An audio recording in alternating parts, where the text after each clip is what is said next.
नमस्कार दोस्तों, स्वागत है आपका कंप्यूटर के गुरुजी चैनल में। मैं संजय मिश्रा आज आपके सामने फिर से लेके आया हूँ HP लेजरजेट 1005। और दोस्तों, इसकी दिक्कत ये है कि ये पेपर पिकअप नहीं कर रहा है। पहले मैंने एक वीडियो अपलोड कर दिया है, आप वो वीडियो एक बार देख लें। अगर नॉर्मल आपकी प्रॉब्लम होगी तो वो वीडियो आप देखकर अपनी प्रॉब्लम को सॉल्व कर सकते हैं। उसके बावजूद कुछ जो यूज़र हैं वो मुझे कमेंट कर रहे हैं कि उनके जो प्रिंटर है उसमें 3 क्लिक का साउंड आ रहा है। 3 क्लिक होने के बाद भी पेपर नहीं उठ रहा है। तो आज मैं आपको बताने वाला हूँ, अगर 3 क्लिकिंग की प्रॉब्लम आपके सामने फेस हो रही हो तो आपको क्या करना है। तो चलिए पहले शुरू कर लेते हैं। मैं आपको दिखा देता हूँ कि 3 क्लिकिंग कैसे होगा। 3 क्लिक हो रहा है लेकिन पेपर पिकअप नहीं हो रहा है। तो चलिए शुरू करते हैं। सबसे पहले मैं स्टार्ट बटन से और इसको शुरू कर रहा हूँ, आप देखते रहिएगा। मैंने अभी भी कॉपी कमांड दी है।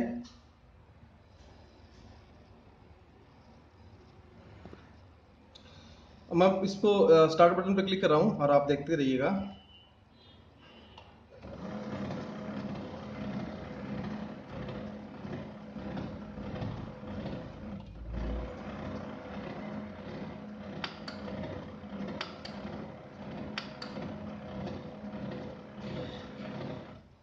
ये प्रिंटर 3 क्लिक दे रहा है, 3 क्लिक का साउंड आ रहा है लेकिन पेपर पिकअप नहीं हो पा रहा है। और पेपर पिकअप क्यों नहीं हो रहा है वो आपको मैं बता देता हूँ। आप एक बार इस पे एक चीज़ पे और थोड़ा सा ध्यान देंगे। आप अंदर जो ट्रे है, पेपर पिकअप ट्रे है जो आप देख पा रहे हैं, आप देखते रहिएगा कि पेपर पिकअप जो ट्रे है वो अप हो रही है या नहीं हो रही है।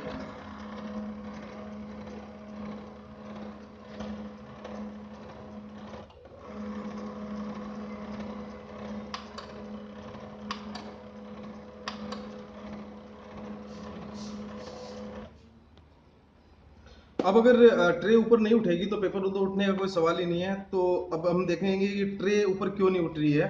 तो चलिए इस पर एक बार गौर कर लेते हैं।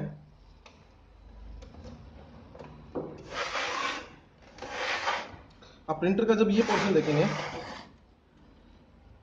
तो इसमें एक गियर यहाँ पे लगा हुआ है और ये गियर जो है वो क्लच ड्राइव गियर है।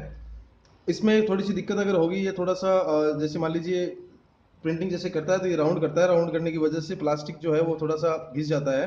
घिसने की वजह से पेपर प्रॉपर पिकअप नहीं होता है। तो हम इसको चेंज कर लेंगे। अगर हम इसको चेंज कर रहे हैं तो उसके बाद हम पेपर पिकअप करके देखेंगे। और दोस्तों, इसके लिए मैंने पैकेट नया लिया है, ये अपना क्लच ड्राइव गियर फॉर 1005, 1010, 1018 और 1020। इसमें आप इसको काम में ले सकते हैं। कैनन में LBB2900, 4320, 4350 में भी आप इसको काम में अच्छी तरह से ले सकते हैं। तो चलिए हम इसको चेंज कर लेते हैं। इसको चेंज करने की प्रोसीजर भी आपको मैं बता देता हूँ, आप बने रहेगा वीडियो के साथ। दोस्तों, चेंज करने के लिए हमें ये प्लेट जो है लॉजिक कार्ड, इसको रिमूव करना होगा। लॉजिक कार्ड रिमूव करने के बाद हमें नीचे का जो हिस्सा है वो भी खोलना होगा। तो चलिए खोल लेते हैं इसको।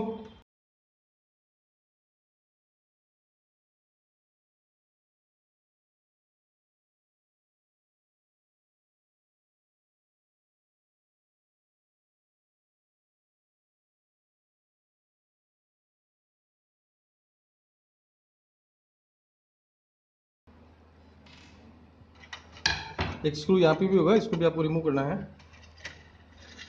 ये लॉजिक कार्ड मैंने बाहर निकाल लिया है। उसके बाद ये जो पूरा पोर्शन है इसको भी हमें रिमूव करना होगा। तो इसके लिए फिर जो स्क्रू दिए हुए हैं वो आप देख लीजिए कहाँ कहाँ पे हैं।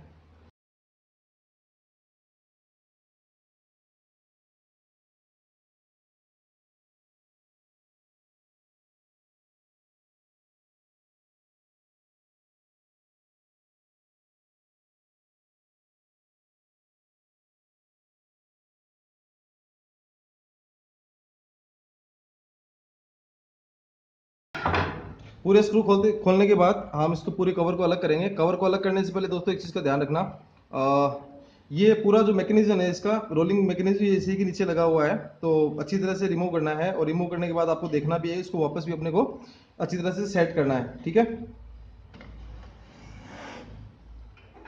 एक स्क्रू और रह गया इसमें।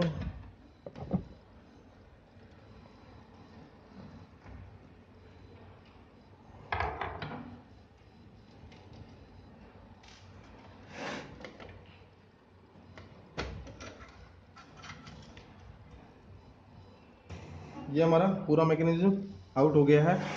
और अब इसको हम गियर को चेंज करने वाले हैं, तो इसको आप एक बार थोड़ा सा ध्यान से देखिएगा। इसको चेंज करने के लिए पहले ये गियर मैं रिमूव कर लेता हूँ, और उसके बाद यहाँ पे एक क्लिप दी हुई है, ये क्लिप को आपको थोड़ा सा ऊपर की साइड धकेलना है। धकेलने के बाद इसको आप आउट साइड खींच सकते हैं पूरा, ये हमारा बाहर आ गया। अब जो प्रॉब्लम है दोस्तों वो यहाँ पे है, और हमें जो चेंज करना है वो मेन ये चीज़ चेंज करनी है। और अगर आप देख पा रहे हैं तो ये बार बार प्लास्टिक का है, और राउंड करने की वजह से अंदर से पूरा सा घिस गया है। हम इसको चेंज करने वाले हैं, तो चलिए चेंज कर लेते हैं।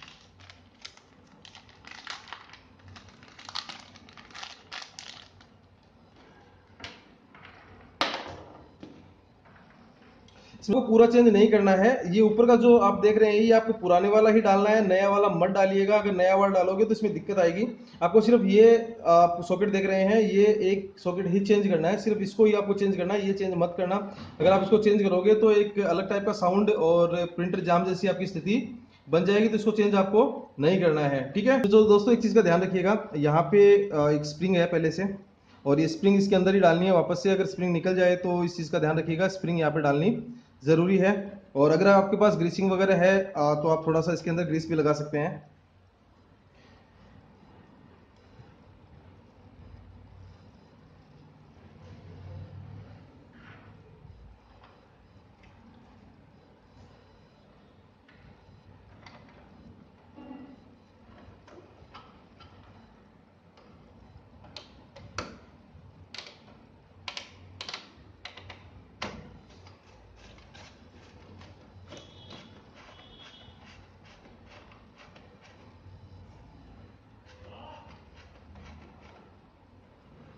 चलिए इसको वापस एक बार पैक करके देख लेते हैं। और पैकिंग करने से पहले एक चीज़ का ध्यान रखिएगा, ये जो आप देख रहे हैं गियर छोटा सा, ये कार्टेज को कंट्रोल करता है, कार्टेज को राउंड कराने का काम इसका है। तो ये इसके अंदर एक स्प्रिंग लगी हुई है, तो ये स्प्रिंग इसी के अंदर ही रहनी चाहिए। और एक स्प्रिंग ऊपर की साइड लगी हुई है, तो ये स्प्रिंग निकल ना जाए। अगर निकल के गिर भी गई हो तो इसको वापस से आपको सेट करना जरूरी है। वापस से इसको आप सेट कर लीजिए। गियर सीक्वेंस आप देख पा रहे हैं, यदि समझ में नहीं आए तो वीडियो को आप फिर से रिमाइंड कर सकते हैं। और गियर जो का जो सीक्वेंस है वो अच्छी तरह से सेम सेट करेंगे, गियर सीक्वेंस चेंज नहीं होना चाहिए, ठीक है। चलिए इसको वापस से हम अपने इसको लगा देते हैं।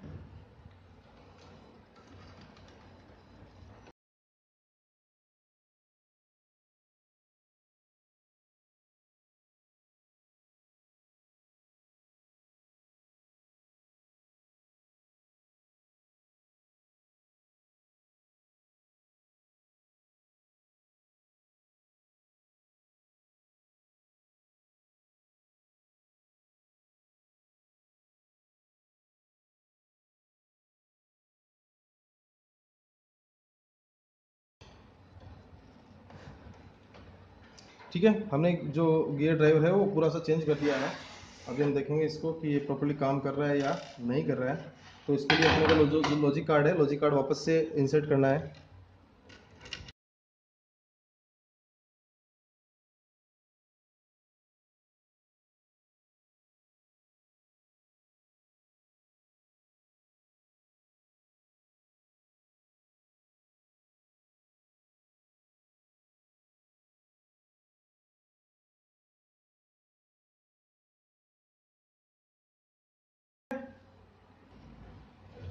तो दोस्तों आप देख पा रहे हैं हमारी जो प्रॉब्लम है वो सॉल्व हो गई है।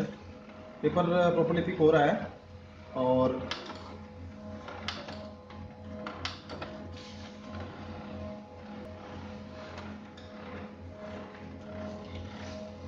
तो दोस्तों हमारी जो प्रॉब्लम है वो सॉल्व हो गई है। तो चलिए इसको वापस से हम एक बार पैक कर लेते हैं।